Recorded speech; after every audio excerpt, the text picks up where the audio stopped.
Hi, I'm Julie Kratz. I am founder and CEO at Next Pivot Point. I want to talk to you about privilege, the infamous P word. And privilege doesn't have to be a bad thing. In fact, in my research in leading like an ally, it's one of the key ingredients that leaders can do, especially those in the majority group, to assess their own privilege and to know the more privileges I have, the more I can help others that are different than me. It's actually a really good thing. It's a chance to be supportive, a chance to help others. And privilege is really defined as a series of or conditions that you've experienced, perhaps because of your race, because of your gender, or by being associated with the majority group that tends to be white, cisgender, straight, able-bodied, and male. The more you identify with those majority group dimensions, the more privileges you've likely been afforded in life. But the list goes on, it goes way on from that. So essentially, privilege is like going down a road and we're all on the same road together. We're all living in the same society together and looking at the same systems that are built together, like the road. But for somebody that has privilege, that road is paved nicely. There's street lights at night. You don't get pulled over by the police. For somebody without those same privileges, a lot of times it just looks a little bit different. And they're just subtle little signals that you don't belong. Might have a pothole here and there. Street light might go out, for example. You might be pulled over for no intentional reason. These are little subtle setbacks that people oftentimes in the non-majority group, the underrepresented group, might be a person of color, might be a person identifies as a woman or LGBTQ+, or have a disability, that would have a different experience than those in the majority group. So by owning your privileges, the ones that you have, and taking an inventory of where do I have privilege? For example, I have white privilege. So the more I know about that, the more I can advocate and better understand racism and racial systems and dynamics so that I can educate myself and help educate others as an ally. And as an ally, I can strive to be an ally, but I don't get to claim that I'm an ally. Allyship is in the eye of the beholder. So it's really important that we honor that space and strive to be that ally, but not define ourselves as that ally, because allyship really requires us to always be curious and to always be learning and to not share our own experiences or interpretations, but instead to listen to others that have had less privileges in their life and really seek to understand, what role can I play? How can I be helpful? How can I challenge? How can I mentor? How can I advocate? How can I coach? What role do you want me to play? How can my privileges be supported? So thank you for caring about privilege and for leading like an ally.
Hi, I'm Julie Kratz. I am founder and CEO at Next Pivot Point.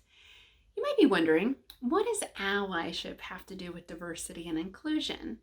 Being an ally is a journey. It is not a destination. And I found in my research to support my books about allyship that allies matter now more than ever. So what is an ally? An ally is somebody that's there for somebody that's different than themselves. Thus the tie to diversity and inclusion. That means that they could be a mentor, a sponsor, an advocate, a coach, a challenger to somebody that has a different set of experiences than them, that represents a different demographic like race or gender than them, has a different set of abilities than them, a different sexual orientation than them. Because what we know and the benefit of allyship and why allyship is so important is that we learn more from people that are different than us. And teams that are diverse and inclusive outperform teams that are not. Oftentimes, it's the majority group, those that have the most privilege, that need to engage and be allies for people that don't have those same privileges. Whether that's race, gender, sexual orientation, abilities, those are the big four, but there are so many other dimensions of diversity and ways to be allies to somebody that's different than you. Engaging your allies, if you experience a diversity dimension, now is the time to engage allies and ask somebody to be your mentor that's different than you. Be a sponsor and advocate for you on your behalf and when career decisions are made.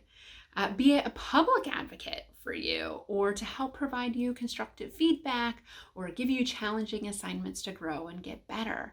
Those are tangible ways to be an ally. I have found in my research that allies have key skills in common. In fact, there's 12 different attributes of what I call leading like an ally or being an inclusive leader. But if I had to pick just 3 for you to walk away with today, I would pick empathy. And empathy is different than sympathy. It is truly listening to learn and being curious from the other person and taking on their perspective and trying to understand where they might be coming from as different as it is than your own perspective. Second, emotional intelligence. Knowing when to park your own emotions and reframe your own reactions and your own internalized experiences and listen to learn from the other person and keep those emotions checked and remain rationally thinking in the conversation. And third, vulnerability. Being okay not being perfect. If we're waiting for perfect allies, we will wait forever. You might stumble. You might say or do the wrong thing occasionally. It's okay to admit your mistakes, your weaknesses, to own and claim your failures. That's what allies do really well, is they're real human beings and show up and have real human ally relationships. So thank you for listening to this message.